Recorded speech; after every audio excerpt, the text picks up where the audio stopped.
What's up? I'm on one of them things, you know what I'm saying? High as a motherfucker tripping, I just feel like expressing myself. Um, give a few opinions, because these are all opinions. These are all opinions, these are not facts. Um, the facts that I state may not be a fact right now, but I can tell you and almost guarantee you that at one point in time they will become factual. Um, and it's all part of observation.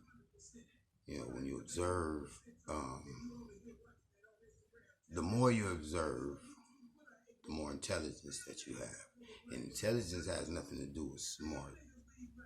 You know, calculation and all these other words that a lot of people don't understand has something to do with the way we conform our lives.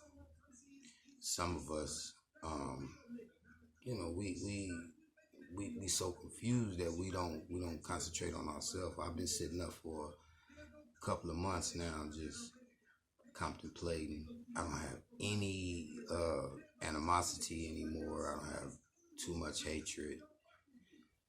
Um, just paying attention, man. A lot of times we have to work.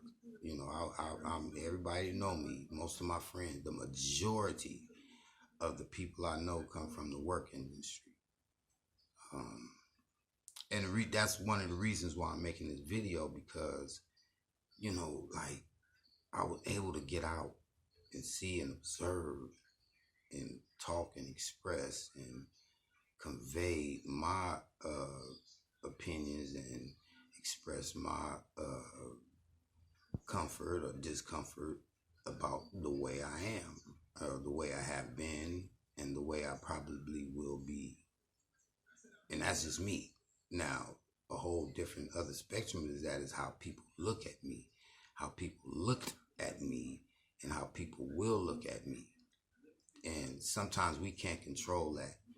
But then every now and then a motherfucker can't control that, because um, when you're able to be strong enough or weak enough, then you're able to configure a character um, that is. And the strongest character that most people will see, they might not express it or say anything about it, but they will see that, oh, this nigga is, and that's an instinct that we have.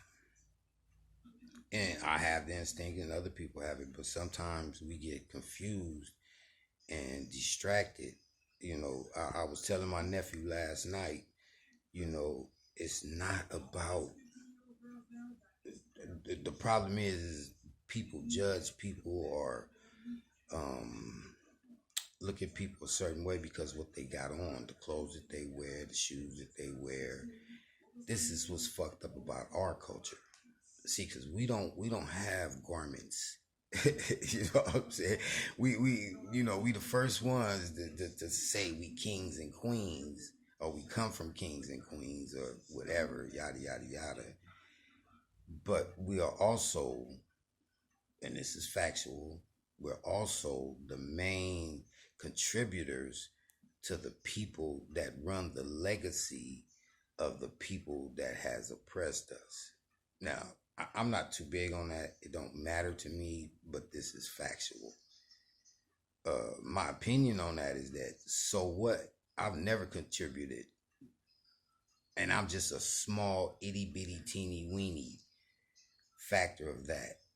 What I tried to contribute to is the mental state and the spiritual state of the people that I've been around, whether some people needed to be scared of me or they were already, and then I had to let them know the real me is not a scary person. I am scary, but you shouldn't be scared of me. It's just like, when you run across an animal, that motherfucker's more scared of you than you are of that animal, because of the perception that we have. There's people scared of roaches. What the fuck can a roach do to you? I ain't talking about all that toxicity and all this, but we as a people have, and I'm not saying black people, I'm saying poor people, period. Because this is not I don't believe in race and all that shit. I believe in culture, I believe in cultivation, and I believe in cults. Cults, yeah, I believe in cults because that's the main word of cultivation, and that's the main word of cult. Sure. So, the way I grew up is just looking at people and paying attention, and then throughout my journey, uh, the path that I went down, I used to think it wasn't my path because it was confusing. I liked it, that path that I was going down, because I got a lot of love and a lot of a little respect. Sometimes a little respect goes a long way. So I'm not gonna say I got a lot of respect, because I wasn't that type of nigga that, because if you think you get a lot of respect, then most of that respect is not really actually respect, because the respect is what people do for you, not what they say for you. Not how they care for you, because you can care for something, but once it expires, or once it leaves the place that you respected, then it's no longer valid to you. Just like the food that we eat, it has an expiration date. You might, to give an example, people with the crab boils or whatever, they don't know how long that shit been sitting up and whatever. You don't look at the nutritional value of it. You just look at the taste. Same thing with the clothes. You look at what a motherfucker wear, but that should be a sign to be aware. Beware. Be aware. Beware. I look at words a lot. I've always, I wasn't the spelling bee. I'm not saying that I can spell words or I can write. I'm a terrible writer. My path is not writing. My path is talking. And anybody that know me know that that's how they either respect me or disrespected me, because of something that I said, not what I did. And I'm not saying that I never did nothing bad. I'm just saying, like, these are the major things that I did to a person that was bad. They look at me in a whole different way, as they should, and the matter of respect that you get from that person, whether you apologize or not, it's not about what you say in that instance. If you apologize, is what you do and what you show that person that you're truly uh, apologetic of the circumstances that happen, or the situation, or the scenario, whichever one that you pick. Because sometimes, you know, we do things and we say things, but they contradict each other. Look at the way the world is going now. It's all about what you say now. It's all about what you can't say right now. So they don't want you to pay attention to the words that cast the spells on our lifestyles. And that brings me back to culture. In our lives, in our minds, in our spirit, we think that a cult is bad. But believe it or not, we are ran by cults, because that's the top of the pier. The cult, that's the main word. That's the meat and potatoes of the word. So the cult cultivates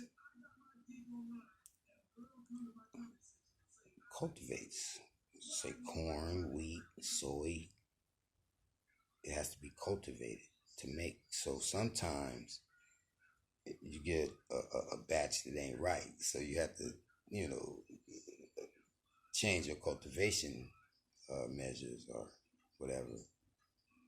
So once it get it, once you cultivate uh, your garden, I'm gonna call it garden. Once you cultivate your garden, then here comes the culture. So you and whatever you're cultivating becomes in sync with each other. So your lifestyle is about what you're growing, because that's what cultivating is growing. And you control the culture, because if you look at stuff, if you have the capacity to go back and look and make it better for the future, not just to go where people say, where you come from, you got to know where you come from. No, it don't matter where you come from, know where you are. And then if you can look back and see certain things that, that might help, but just in your generation, fuck 500 years ago. We've been talking this shit for 400 years, so it don't matter if we look back. Somebody keep on looking back, they're not gonna see what's in front of them. And that's the problem that we have right now. We don't see what's in front of us because we keep on looking at the past and telling motherfuckers what they did. Somebody else, not the motherfuckers that's doing it now, because the motherfuckers that did it started it. And the people that didn't get it then got it now. And it's too late. It's too late. It's over. So now you have to fit in where you can get in. But instead of you being the culture that you should be, you are the culture that the cult cultivated. And some things happen sometimes. You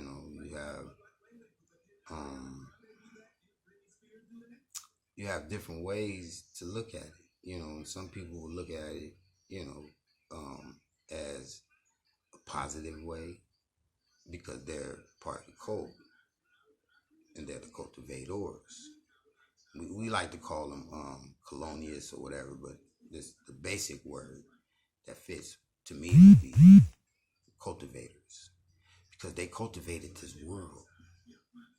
They grow what they want to on this world. The world is their garden, and they split it up. I've never seen an apple orchard and an orange orchard in the same place. So you have to divide it, and the minerals and the nutrients that's in this place does not really mean that it's good for the other culture. You look at it. There's people somewhere else, they eat rats and bugs and shit like that, and that shit is good. But we've been cultivated to eat hamburgers, the steaks, and maybe the insects. We look at insects as pests. Some people look at them as dinner, breakfast. And it's just the way we've been cultivated. So we have different cultures that really are different, extremely different. Like our culture, we make the people rich to keep us in a place to where we grow right. Like you gotta pick out the weeds, because they might choke out the plants. So that's what they do. Shit has been said. Shit has been done.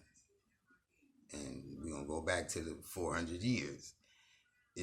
No matter what you can do, there ain't no corn finna walk off and go to a wheat field and survive. It might for a minute, but the cultivation ain't right. The culture ain't right. You're in a whole different culture. So now we're in the soy culture. They're cultivating soy now. And a lot of people don't know about soy. So I advise you to look it up. I'm not finna go through the explanations of that shit, But, I consider myself a person that's moderately observational.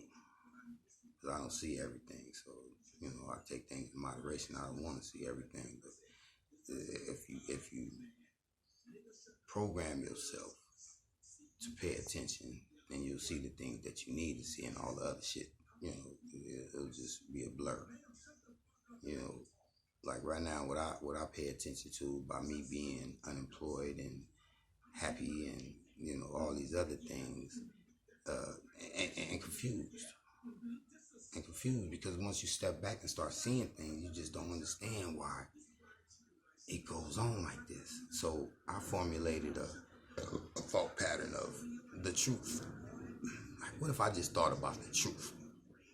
Fuck what anybody told me. Let me go by what I've always based my life on is observation. So let me be truthful in my observations to myself, because we lie to ourselves too. We tell ourselves what our mama said was true, what our daddy said was true. But as we get older, we see like it's not that they lied to us; it's that they were lied to, and the other was lied, and this is part of the cultivation. If the fertilizer that you're growing, the whatever crop you're growing, if the fertilizer is lies, then that's what that's what your cultivation is. You need lies to survive.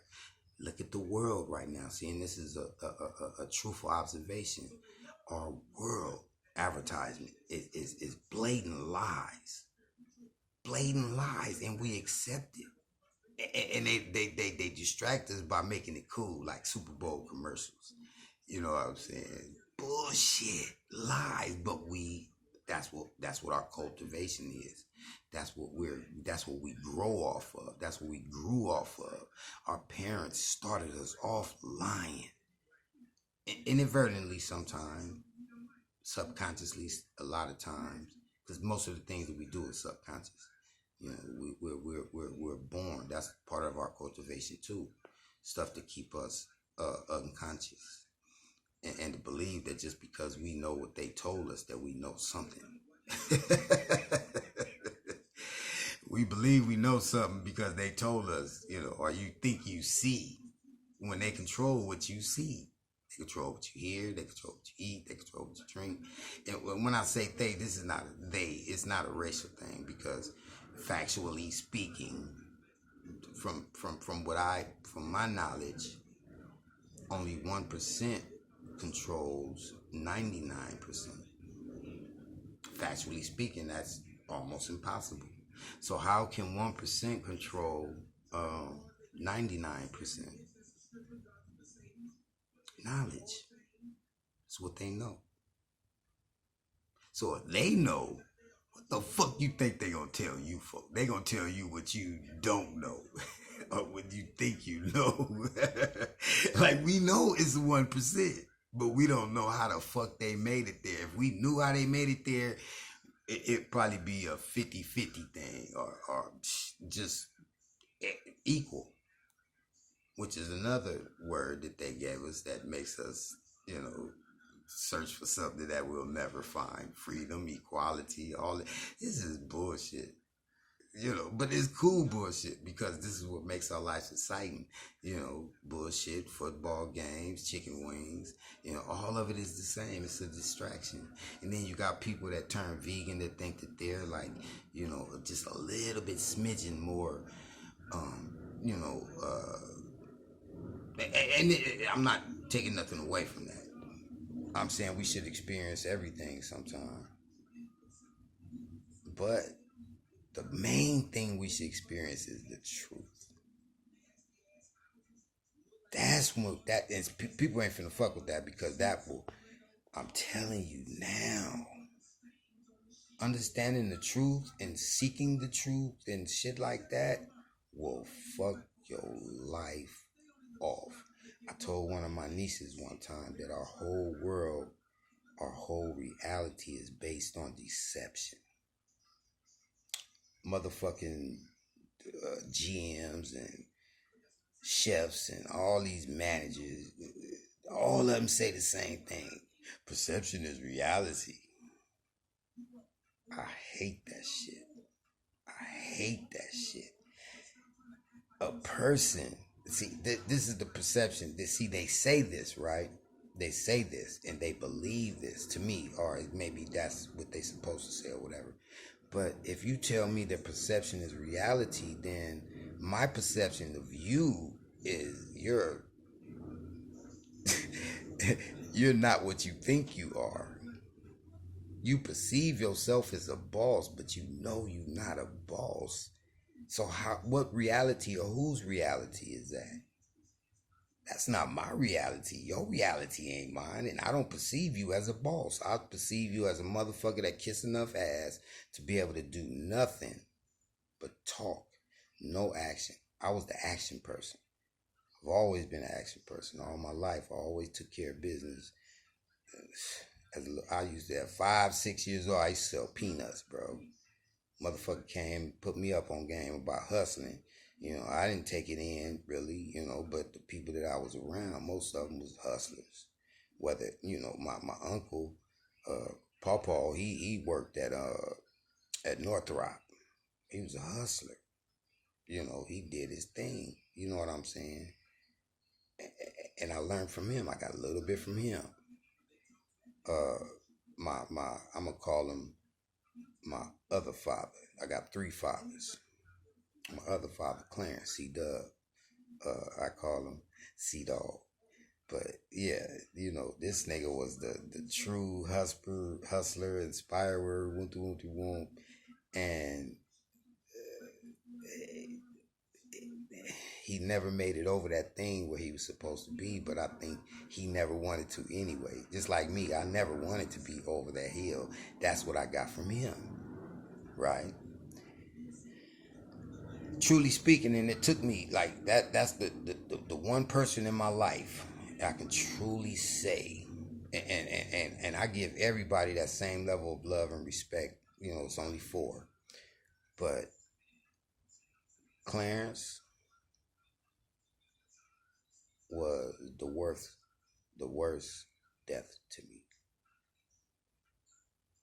because like my father did for me, Pawpaw did for me, but Clarence, the one thing that he did for me, see, my history with him has not been like, he wasn't that nigga that, took me under his wing. He never took me under his wing. He never did this. He never did that. But I was like his stepson.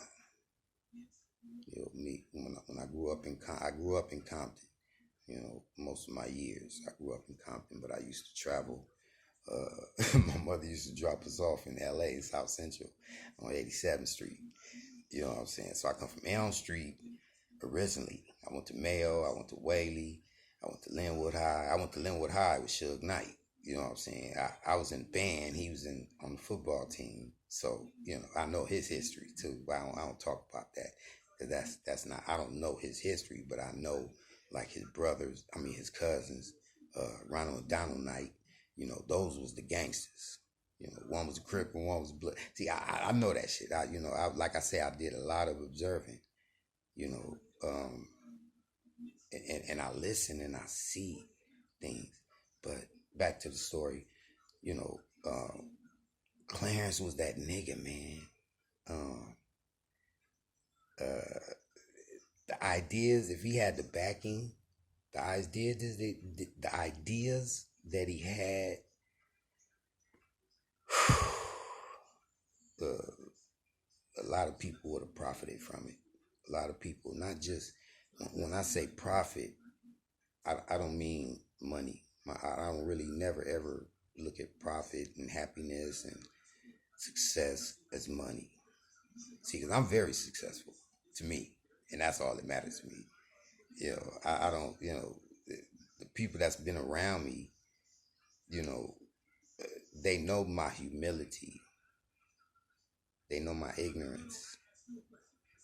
They know somewhat my savageness. And when I say savage, I ain't saying I was like, "Arr." No, my savageness, because I'm a savage when I want to do something. That's when my savage come out. And I've done everything that I wanted to do, mostly. That's why I can't complain. I don't know what white supremacy is. There's nobody more supreme than me, to me. So I don't believe in white supremacy. I don't believe in racism because race is a thing that you do, not a person that you are. Comes back to what I said about cultivation. You've been cultivated to see. Because when I was a little kid, I didn't hear no racism shit.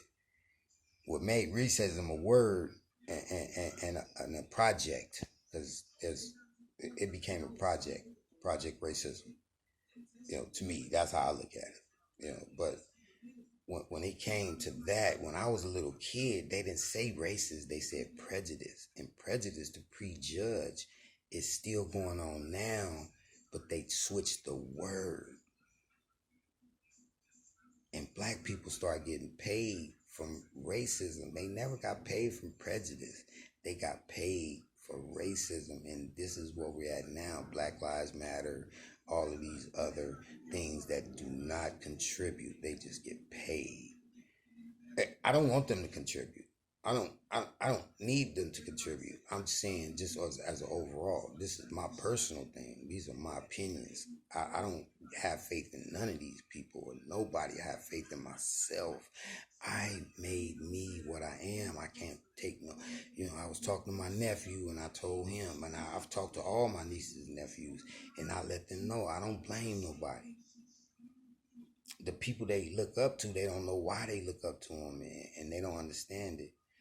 And that's why I'm telling you about Clarence. And see, the one thing about Clarence is this nigga never treated me like a son.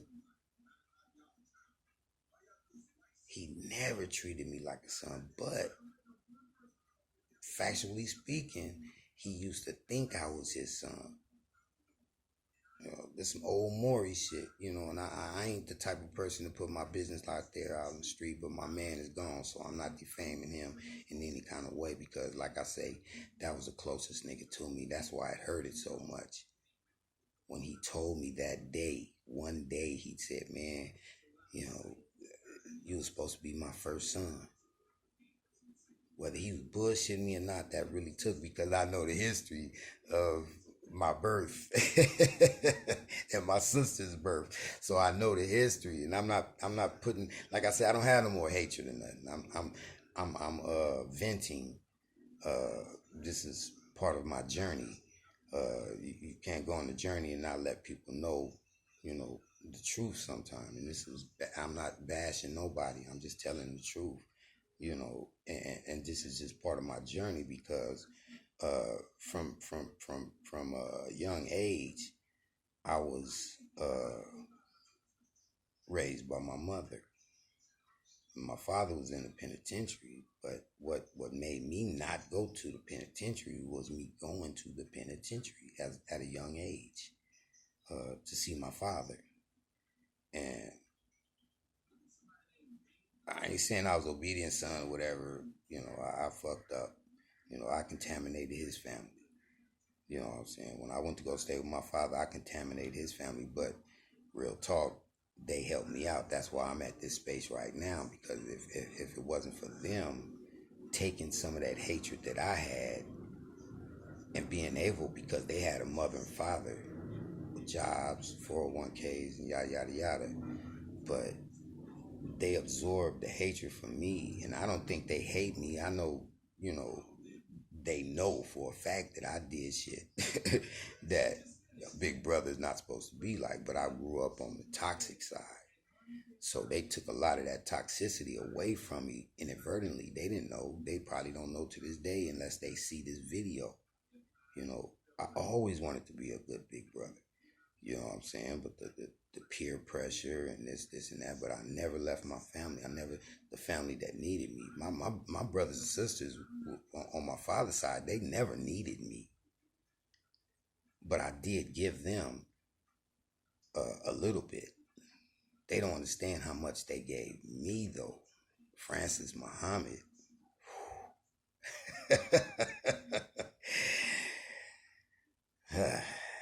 Heroes. But even, like I say, Clarence was that nigga, man, because when you can't explain why you got that spiritual feeling for a person, that spiritual connection for a person, it's hard to. And that's why it's hard for me to explain why Clarence was one of the hardest deaths I had to deal with. And to this day, right now, I'm applying the knowledge and the structure mixed with him, mixed with Paul, and like all of these cats was reputable people in the neighborhood. Whether with the struggles they went through or when they see, because you're not gonna be good all the time. So what makes you reputable is the bad times, not the good times. People remember the good times, but they remember the bad times more. That's just in our DNA. Just like motherfuckers did with the plague that we got in our neighborhoods is that of the past. We reap on the past so much, and we think that going to read a book, because that's what a motherfucker tell you. You need to go read a book. No, fuck them books, man. Start reading people, because this is what you don't have to deal with books. A book can get burnt. You know what I'm saying? And you won't learn shit from that motherfucker. You're listening to what somebody else said when you read a book, first of all. That person made money off. You don't know if that person was lying or, where his facts come from or whatever. So fuck a book, to me. No disrespect to educated people that got their blessings from books. No problem. This is my opinion. This is how I feel. So, just when Clarence didn't treat me like a stepson. He didn't treat me like a son. But I got that moderate emotional, because I didn't know. I couldn't understand. I didn't really care because I had a father. My father was the shit to me. People will tell you I look like my father.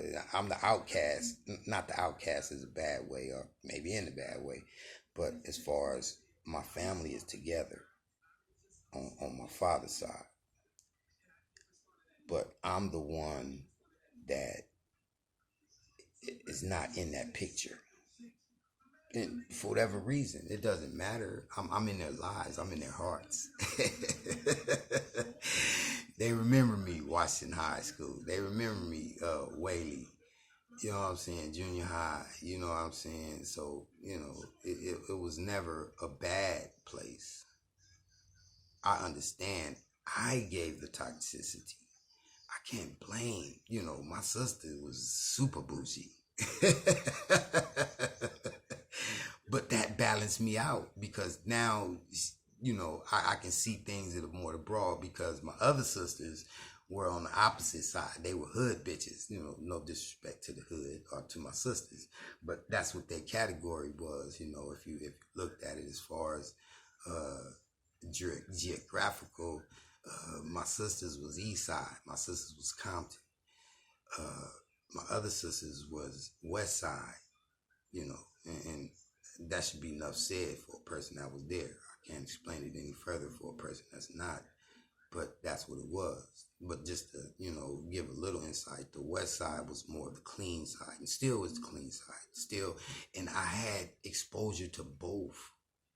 But even on the West Side, I met the grimy niggas. I was with the Salos. You know what I'm saying? Come on now, growing up, junior high school, and then, I grew up with the Elm Streets. That was them the OGs was the niggas that I went to elementary with. That my younger brothers and sisters and cousins ended up staying connected with. I left and went to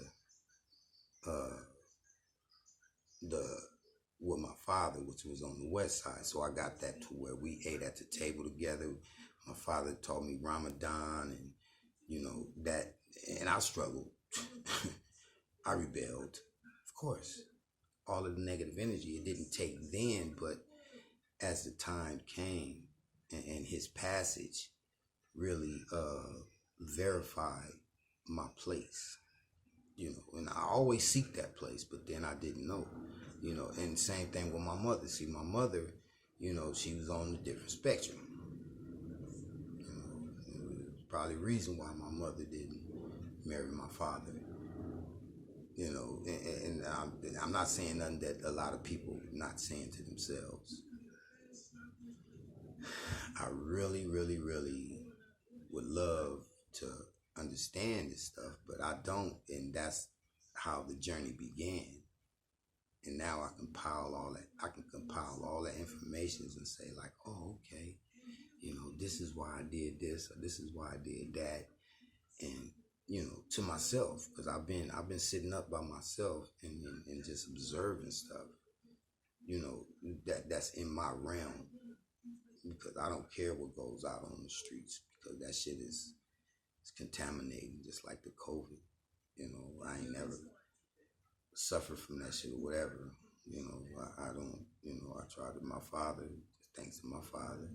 You know, and going back to Clarence, you know, he gave me that strength to hold out in the streets and to not be ashamed to give 100 ideas, and hopefully one or two will work.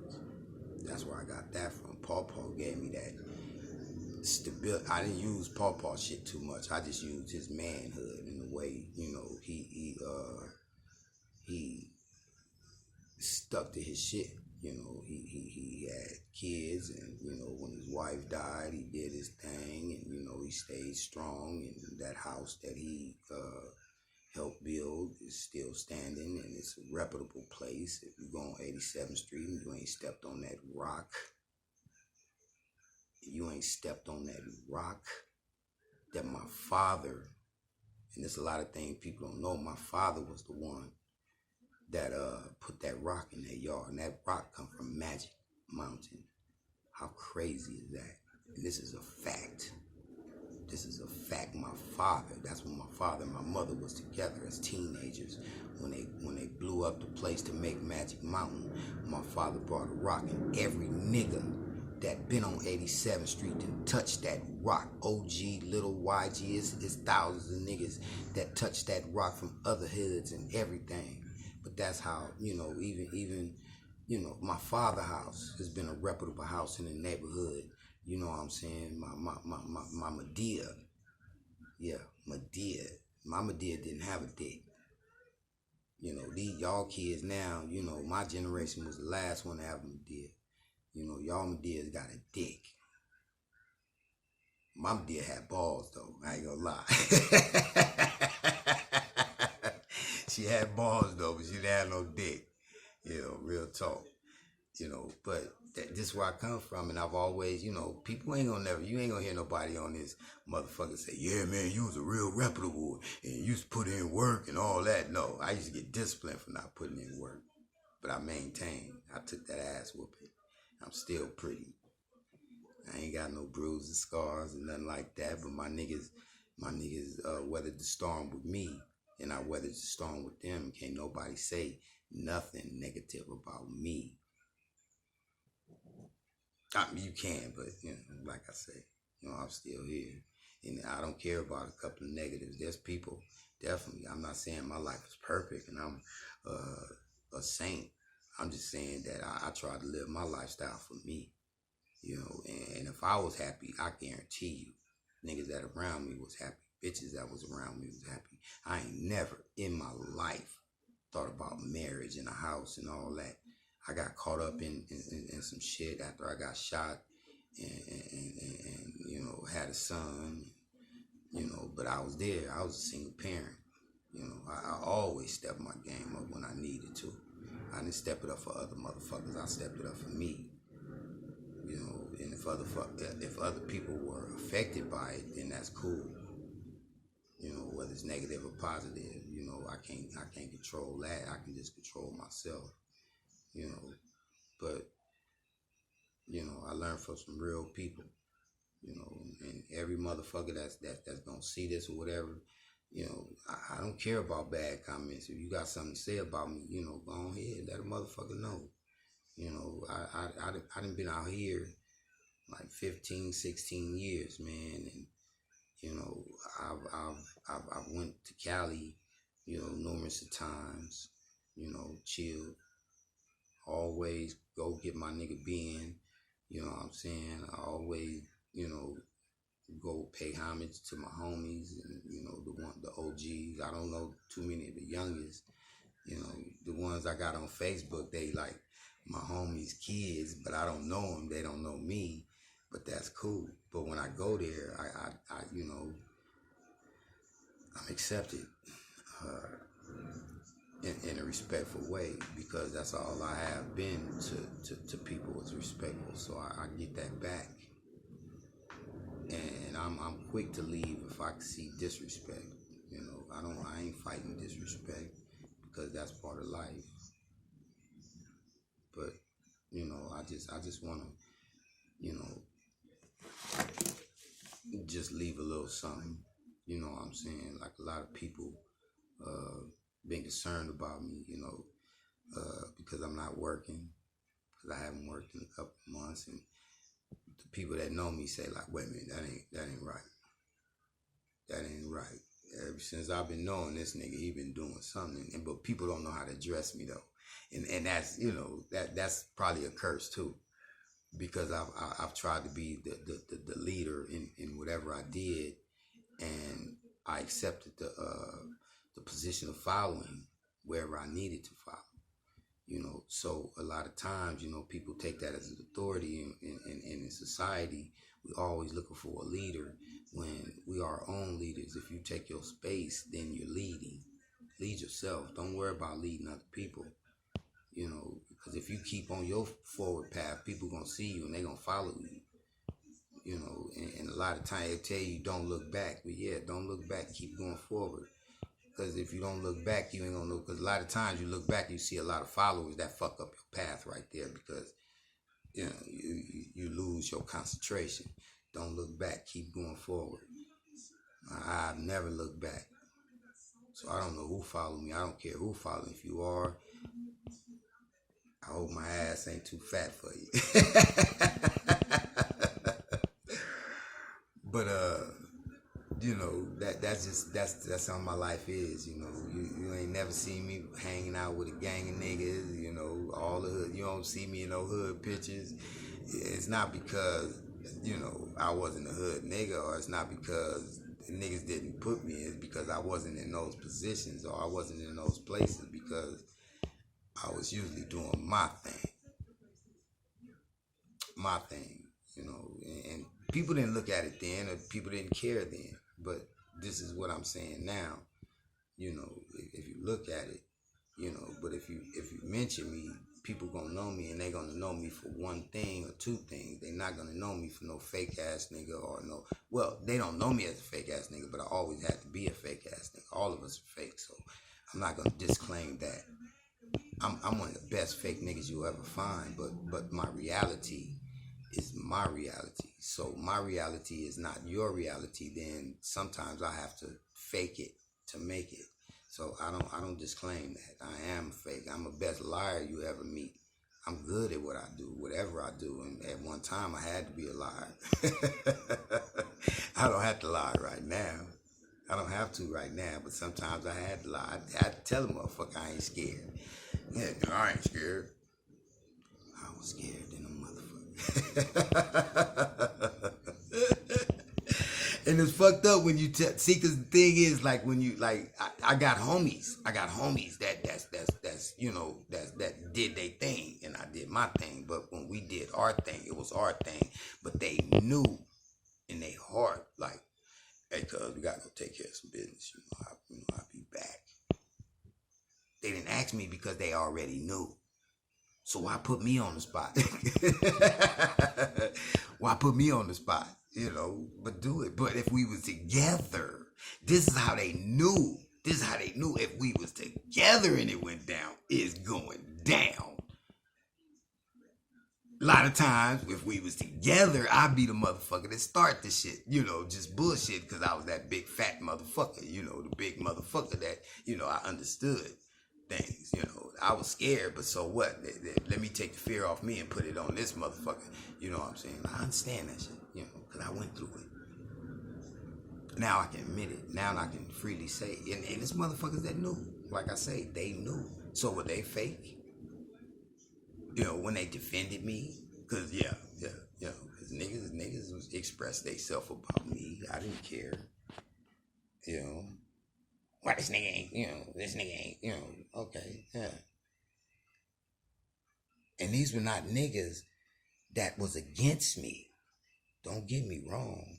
It never was about me. It was about what I was contributing to the neighborhood. And I wasn't contributing what I was supposed to. And that's not I don't, I don't deny that.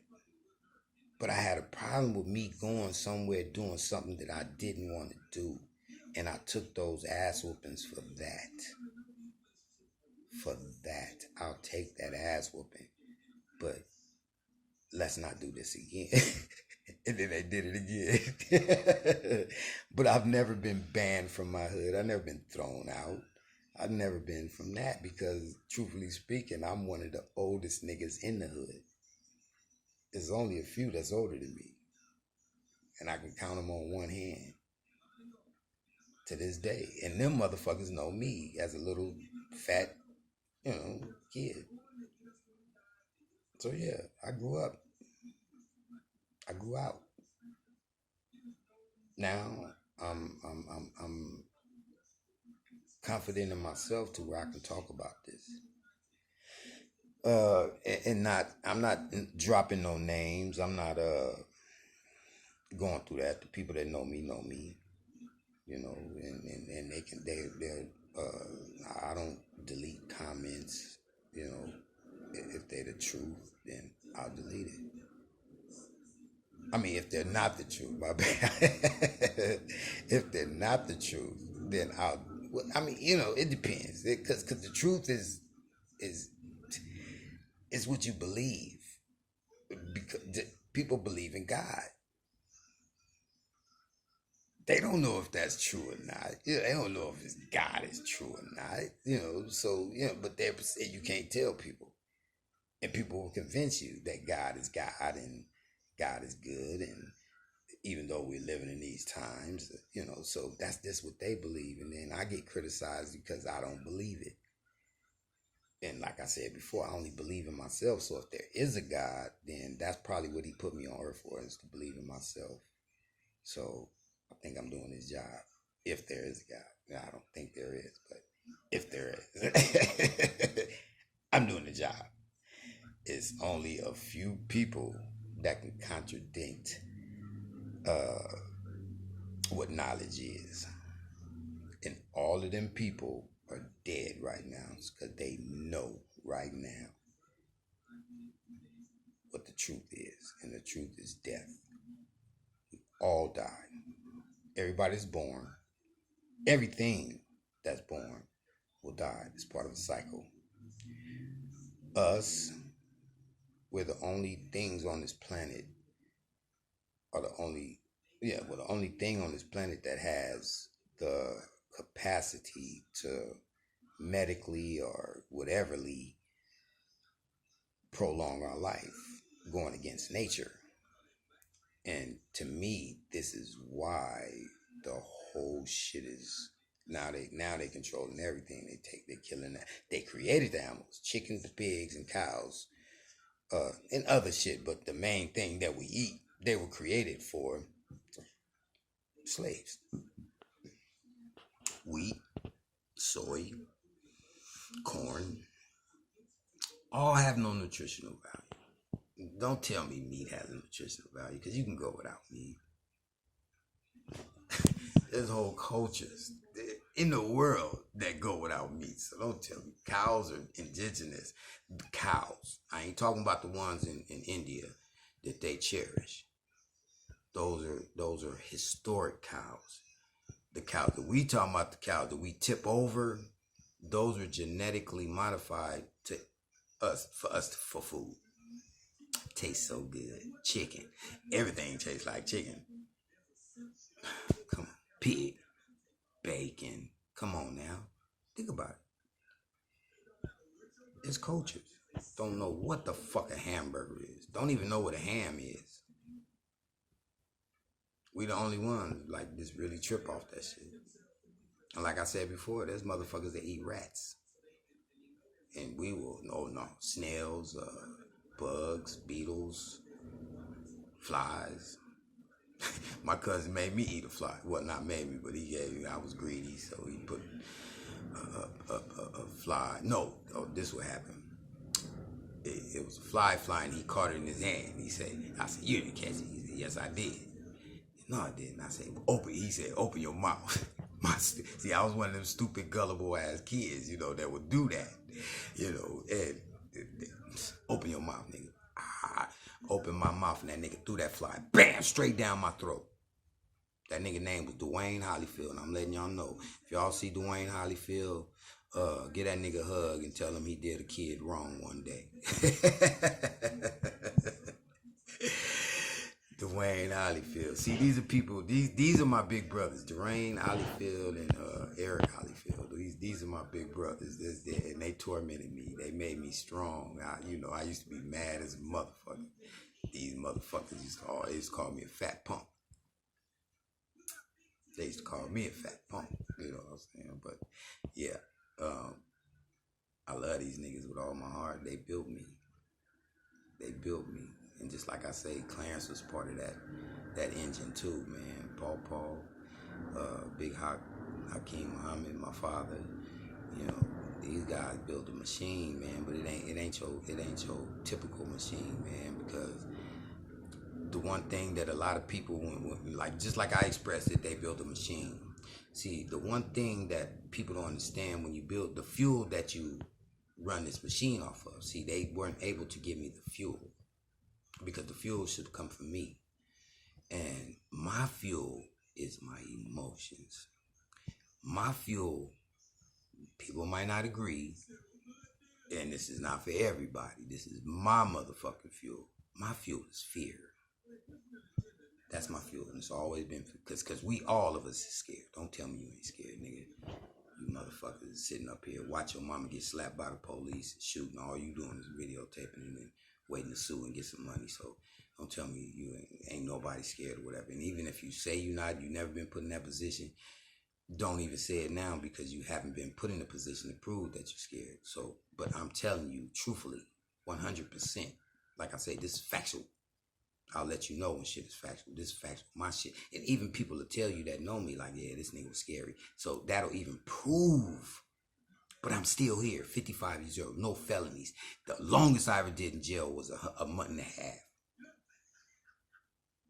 In my motherfucking life. But that's not saying that I'm a good person. I'm just saying I was scared. So I made sure and I took precautions that I wasn't. When I went to jail the first time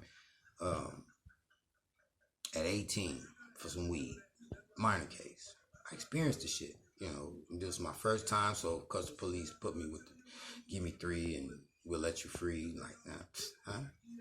What that mean? Because I didn't know what it means, seriously. But I just knew if they trying to compromise with me, it's no deal. I just got caught with some weed, I already knew the game. But the thing was, they came at me with that, so when I went to jail, procedure, first thing, bend over and open. See, this is back when I went to jail. It was in the 80s, so it was bend over. They spray your ass with that big ass water hose. That was the last time that ever happened to me. After you take the shower, guess what's next? The most disgraceful thing to a man. And this is what made me understand. It made me look at a whole nother way of why a nigga will be to kill or beat up another nigga. You risk to go to jail to get nuts to butts. And the people that did it know about it. A lot of these women is fucked up right now because of nuts to butts. Because some people didn't like it and never went back, but some people didn't care and they do that shit a lot. They do it. It was amazing to me that when the nigga said nuts to busted, how people jumped in line and knew what was going on. And it's almost like, I didn't just observe it then, but I'm just being funny right now. But it seemed like some people just jumped behind the people or jumped in front of the people that they wanted to. Like, I was like the last person, so I was cool because, not really cool, but how can you be cool in that position? But it was like I was the last person, so I didn't get no dick up my butt. But it seemed like people was used to that. And that's something I said, no. So I put my fear fueled me to never go back there.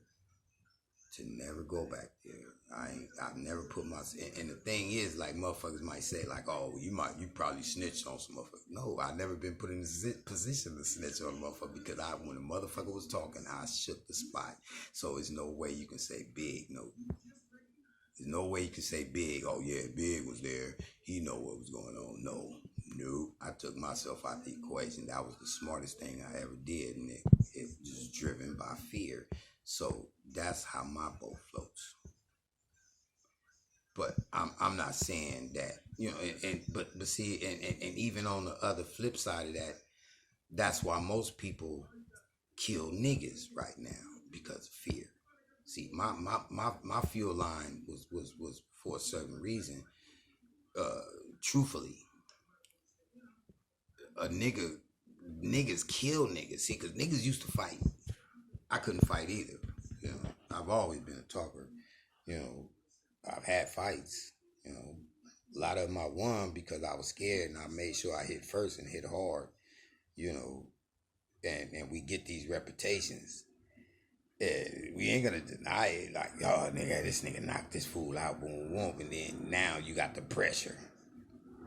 And I was a big nigga too. I just took advantage of the situation. It didn't matter if I was scared or not.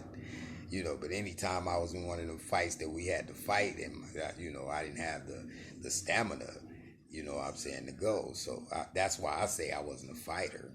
That doesn't mean I didn't fight. I'm saying I just wasn't a fighter.